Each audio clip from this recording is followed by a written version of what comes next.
अस्सलाम वालेकुम नाज़रीन, ख़ास बात टीवी की खसूसी नशरियात के साथ मैं आपका मेज़बान नईम शाह शराज़ी एक बार फिर आपकी खिदमत में हाज़िर हूँ। नाज़रीन, मैं इस वक्त मौजूद हूँ टेक्सला की हदूद में, जो कि सूबे पंजाब का इलाका है। यहाँ पर मैं आपकी मुलाकात एक ऐसी शख्सियत से करवाने जा रहा हूँ जो पीएसपी के सदर हैं। आइए उनसे इंट्रो करवाते हैं। जी अस्सलाम वालेकुम। जी वालेकुम सलाम जी। जी शाह साहब, सबसे पहले तो आप अपना इंट्रो करवाइए। जी सैयद गुलाम मुर्तज़ा शाह काज़मी मेरा नाम है जी, और पाक से ज़मीन पार्टी का मैं चीफ ऑर्गेनाइज़र हूँ। तो सैयद मुस्तफ़ा कमाल पार्टी के चेयरमैन साहब ने मुझे यहाँ लगाया है, पार्टी के लिए काम कर रहे हैं। शाह साहब, ये बताइएगा कि आपने पीएसपी ज्वाइन की, किस विजन के तहत ज्वाइन की? क्या आप जो कि पाक सरजमीन पार्टी के चेयरमैन से मुस्तफ़ा कमाल साहब से मुतासिर थे, या इससे कबल भी आपने कोई सियासी पार्टी ज्वाइन की है? जी, जहाँ तक आपके सवाल का ताल्लुक है जी, तो मैं इससे पहले पाक पीपल पार्टी में काम कर चुका हूँ। टेक्सला कैंट का प्रेसिडेंट रहा हूँ जी। तो मुस्तफ़ा कमाल साहब से मैं मुतासर हुआ हूँ, क्योंकि उन्होंने कराची में बहुत काम किया है। तो उनके जब वो कराची के मेयर रहे, तो कहते हैं दुनिया में दूसरे तीसरे नंबर पर उनका नाम आया। तो उनकी इस बात से मैं मुतासर हो के रात गए तक वो अवामी जो मसाइल थे, सड़कें थीं, पुल थे, वो बनवा रहे थे। तो ये मैं इससे मुतासर हो के ये पार्टी चेंज की। कि आप मुतासिर हुए हैं पीएसपी के विजन से कि उन्होंने कराची में बड़ा काम किया है, और वाकई इसमें भी शक भी नहीं है, उन्होंने काम किया भी है मुस्तफ़ा कमाल साहब ने। आपको क्या लगता है कि क्या टेक्सला की हदूद में भी ऐसा पीएसपी का कोई विजन मौजूद है जो काम कर सकेगा? जी इंशाअल्लाह हम कोशिश में लगे हैं जी। हर चीज़ की कोशिश से ही होता है। तो चूँकि यहाँ पीपल पार्टी को थोड़ा अरसा हो गया, वो हमने बुनियाद रखी है पाक से ज़मीन पार्टी की।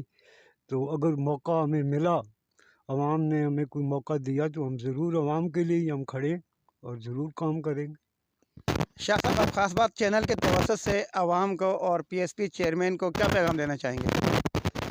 बस जी मैं तो यही पैगाम देना चाहूँगा कि जैसे वो कोशिश में लगे हैं, और उनकी सोच मैंने देखी है, जो उनके इंटरव्यू मैंने सुने हैं, कि वो चाहते हैं कि काम हो, लोगों की मुश्किलात हल हों।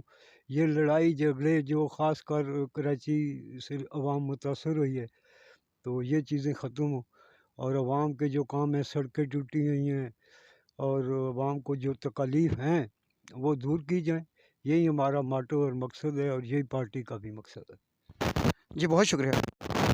शाह साहब, आपने जिस तरह कहा कि आपने पीपल पार्टी को भी ज्वाइन किया था, प्रेसिडेंट भी रहे हैं, और अब भी जो है आप पीएसपी के प्रेसिडेंट हैं, तो आया आपको इन दोनों पार्टी सियासी पार्टीज़ में क्या इख्तलाफ नज़र आता है, और क्या ऐसी बातें जो मुश्तरक है, और आपकी पार्टी छोड़ने की वजह क्या थी? पार्टी छोड़ने की वजह दरअसल ये थी जी कि मोहतरमा की शहादत हो चुकी थी, और इससे पहले भी जो पार्टी ने जिन लोगों को टिकट दिया था, वो पार्टी से अलग हो के एक पार्टी से दूसरी पार्टी में चले गए। तो इस वजह से कारकुनों में तब्दीली पैदा हुई, और फिर बीवी की शहादत के बाद ख़ासकर वो जो पुराने कारकुन थे उनको बिल्कुल नज़रअंदाज कर दिएगा, और कोई हमें पूछने वाला नहीं था, वरना हम कभी भी पार्टी ना छोड़ते, क्योंकि भुट्टो साहब गरीबों के लिए और आवाम की आवाज़ उठा रहे थे, आवाम के हकूक़ की बात कर रहे थे। इस वजह से हम पीपल पार्टी के साथ भी हम इस वजह से थे। शाह साहब, जब से मैं यहाँ आया हूँ टेक्सला के हदूद में, तकरीबन भी आज 15 दिन हो चुके हैं, और मैंने जो देखा है टेक्सला की आवाम जो है आटे के लिए तरस रही है। उसको खाने को आटा नहीं मिल रहा है, और जो मिल भी रहा है तो वो भी खाने के काबिल नहीं है, उसका रेट भी बहुत ज़्यादा है, और इसके अलावा गैस का बहरान भी बहुत ज़्यादा है। इन दोनों मसाइल पर आप क्या बात करना चाहेंगे? जी, आटे का बहरान बहुत शदीद है जी, जैसे आपने सवाल किया, तो ज़ाहिर है कि इसकी ज़िम्मेदार जो है वो रियासत ही होती है। तो पंजाब हुकूमत पीटीआई की जो है वो इसकी ज़िम्मेदार है।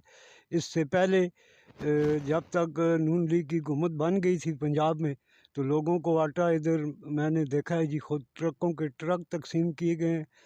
तो जब वो हुकूमत पंजाब से चली गई और दोबारा ये पीटीआई वाले आ गए, तो बहुत शदीद मुश्किलात हैं जी, और एक तो महंगे दामों, और दूसरा ब्लैक हो रहा है, जिसमें तमाम इंतज़ामिया और फूड इंस्पेक्टर और मिल मालकान मिल के इसको दूसरे सूबे में ब्लैक हो रहा है, और खूब धंधा चमका हुआ है और पैसा कमा रहे हैं। तो हुकूमत को इस पर तवज्जो देनी चाहिए, पंजाब हुकूमत की ये ज़िम्मेदारी है।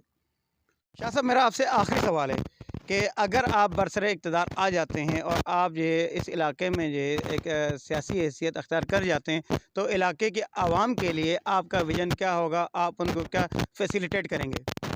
جی اگر اللہ پاک نے ہمیں موقع دیا جی پاک سرزمین پارٹی کو، تو ہم عوام ان کو جو تعلیم کا شعبہ ہے اس میں ہماری پارٹی جو ہے اس کا منشور ہے، کام کرے گی۔ ایسی انڈسٹری لگائیں گے جہاں سے روزگار ملے گا لوگوں کو، اور ہر شعبے میں جو پیچھے ہم رہ چکے ہیں اس کے لیے ہم کام کریں گے کہ اس کی امپروومنٹ کریں اور ملک ترقی کرے، لوگ خوشحال ہوں، روزگار پیدا ہوں۔ تو یہی ہمارا ماٹو اور مقصد ہے کہ لوگوں کو اٹھایا جائے اور مظلوموں کے لیے ہم کھڑے ہوں گے انشاءاللہ، اور ظالم کے خلاف ہم آواز بلند کرتے ہیں اور کرتے رہیں گے۔ جی بہت شکریہ ناظرین، یہ تھے سید مرتضیٰ شاہ کاظمی صاحب جو ٹیکسلا کی حدود میں پی ایس پی کے پریزیڈنٹ ہیں، اور ان کا موٹیو یہ تھا کہ علاقائی مسائل پر فرسٹ آف آل یہ اس وقت بات کریں گے جب یہ برسر اقتدار آ جائیں گے، اور ان کی یہ بھی کوشش ہے کہ جو اس وقت آٹا جو کہ بلیک کر کے بیچا جا رہا ہے، گیس کا بحران ہے، علاقائی دیگر مسائل ہیں، ان پر بھی ان کا یہ کہنا ہے کہ ان کا حکومت کو چاہیے، پنجاب حکومت کو یہ چاہیے کہ بر وقت اس پر کارروائی کرے اور عوام کو یہ سستے داموں آٹا فراہم کیا جا سکے۔ دوسرا یہ کہ گیس پر جو مسائل ہیں کہ آئے دن گیس کا بحران ہے، اس پر بھی شاہ صاحب کا یہ کہنا تھا کہ گیس کا بحران جو اس وقت پنجاب میں بہت زیادہ ہے، اس پر بھی حکومت کو کارروائی کرنے کی اشد ضرورت ہے۔ کیمرہ ٹیم سید زاہد علی شاہ اور عامر راجہ راٹھور کے ساتھ نعیم شرازی، خاص بات ٹی وی، ٹیکسلا۔